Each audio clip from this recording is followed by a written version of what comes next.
திருமணம் என்றால் என்ன? திருமணம் தேவைதானா?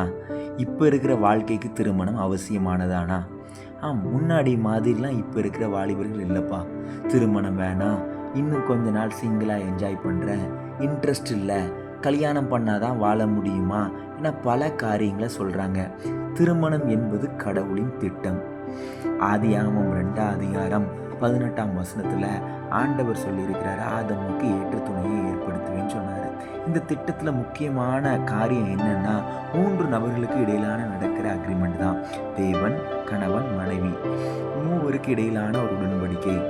ஏற்ற துணையை கொடுத்து நம்முடைய தனிமையை போக்க ஆண்டவர் ஏற்படுத்தியது தான் இந்த திருமணம். தேவனோடு இணைந்து அன்பில் திருமண வாழ்வுக்கு நேராக சென்றால் வாழ்க்கை இன்பமுடையதாய் மாறும். திருமணம் என்பது தேவனால் ஏற்படுத்தப்பட்ட உடன்படிக்கை. அது அவரது அன்பையும் நம்பிக்கையும் பிரதிபலிப்பதாகும். இது இணக்கம், பரிசுத்தம், மேலும் மனித வாழ்க்கையின் மூலம் தேவனுடைய நோக்கத்தை நிறைவேற்றுவதாகும்.